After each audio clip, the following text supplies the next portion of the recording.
আসসালামু আলাইকুম রহমতুল্লাহি বারাকাতুহু। কাছে কিংবা দূরে, দেশে কিংবা প্রবাস থেকে যেখান থেকে দেখতেছেন, সবার প্রতি আন্তরিক ভালোবাসা।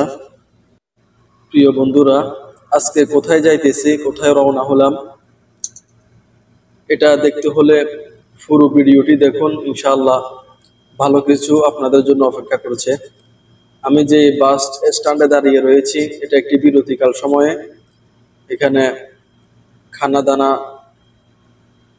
বা যে অজু স্তেঞ্জা রয়েছে আমরা এখানে সেরে নিব। আমরা আজকে রওনা হলাম ইসলামের ইতিহাসের প্রথম যে মসজিদে কবার দিকে।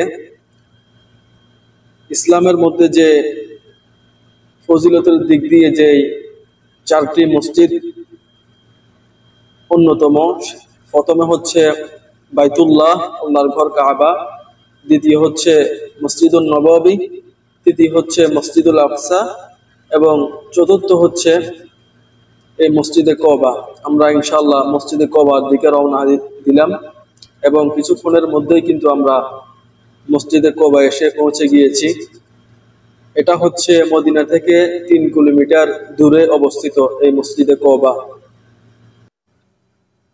এই মসজিদে কবা সম্পর্কে প্রিয় রসুল সাল্লাল্লাহু আলাইহি সাল্লাম হাদিসের মধ্যে ইরশাদ করেন, যেই ব্যক্তি মদিনা থেকে ওযু করে প্রতি শনিবার মসজিদে কবায় এসে 2 রাকাত নফল সালাত আদায় করবে, আল্লাহ রাব্বুল আলামিন তার আমলনামায় একটি কবুল হওয়া উমরা হজ করলে যেই সওয়াব হবে সেই পরিমাণ সওয়াব তার আমলনামায় দান করবেন। সুবহানাল্লাহ।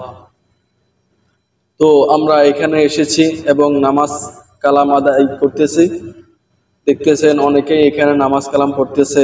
সব কিছুর সুব্যবস্থা এখানে রয়েছে। দৃষ্টিনন্দন একটি মসজিদ। আসলে সৌদি আরব এসেছি, আল্লাহর দরবারে অগণিত শুকরিয়া।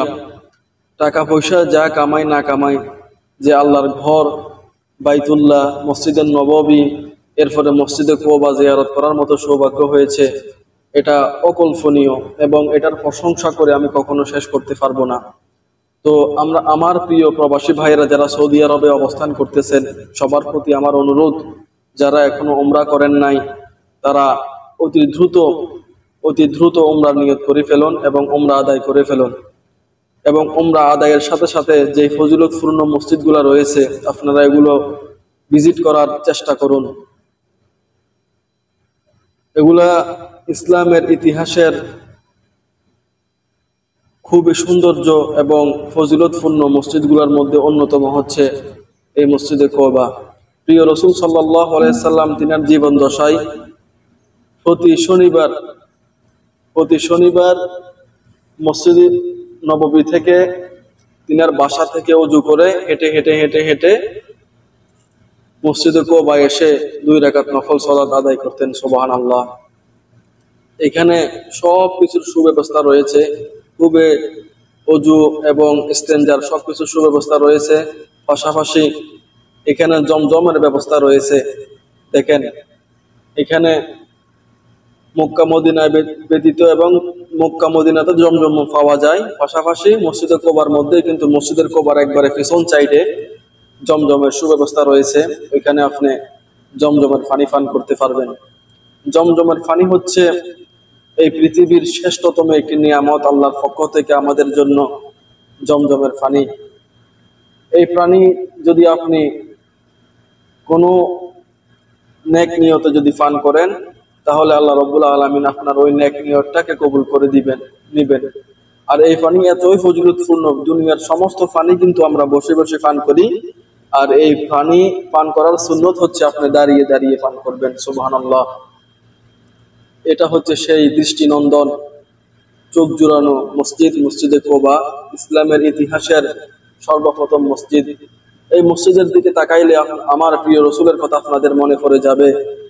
আমার প্রিয় রসুলের স্মৃতি বিজড়িত মসজিদ হচ্ছে মসজিদে কবা। সেজন্য প্রিয় বন্ধুরা, যারা দেশের মধ্যে আছেন, যাদের অর্থ সম্পদ আছে, তারা অনেকেই দুবাই যায় ট্যুর দিতে, অনেকেই বিভিন্ন কান্ট্রিতে যায়, এরপরে ভুটান যায়, মালদ্বীপ যায়। এই সমস্ত কান্ট্রিগুলোতে দেখি বিভিন্ন ইউটিউবার ভাইয়েরা এরপরে ইন্ডিয়াতে যায় ঘোরার জন্য। কিন্তু আপনারা একটি বারও কি চিন্তা করেছেন একবার চলে আসুন না? টাকা পয়সা তো তেমন বেশি খরচ হয় না। আপনি যদি 1,30,000 অথবা 1.5 লক্ষ টাকা আপনার কাছে থাকে, আপনি সৌদি আরবে চলে আসুন। পাশাপাশি আপনার ওমরাও হয়ে যাবে এবং আপনার যে ট্যুর, যে ভিজিট, এই ভিজিটটাও হয়ে যাবে।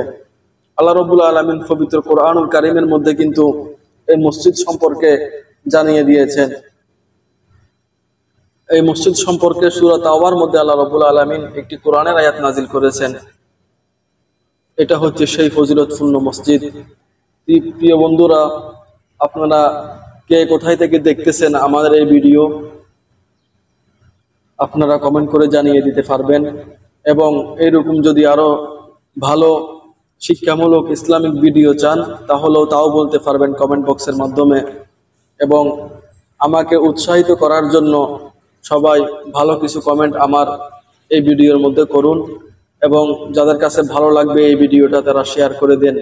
আমরা যদি, যেহেতু আমাদের প্রত্যেকের হাতেই টাচ মোবাইল রয়েছে, আমরা এই টাচ মোবাইলের মধ্যে ফেসবুক, ইউটিউব এবং টিকটকের মধ্যে যদি আমরা খারাপ কিছু না দেখে যদি ইসলামিক কোনো কিছু, ভালো কোনো কিছু শেয়ার করি, ভালো কোনো কিছু দেখি, তাহলে সেটা আমাদের জন্য কল্যাণকর হবে এবং আমাদের আমলনামায় সওয়াব যুক্ত হতে থাকবে। সেই জন্য আমরা খারাপ জিনিস, নিষিদ্ধ জিনিস, অশ্লীলতা আমরা পরিহার করি এবং ভালো জিনিস আমরা প্রচার করি, শেয়ার করি।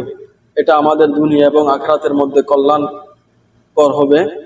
আল্লাহ রাব্বুল আলামিন আমাদের সবাইকে বোঝার তৌফিক দান করুক। আজকে এই পর্যন্তই। সবাই ভালো থাকবেন।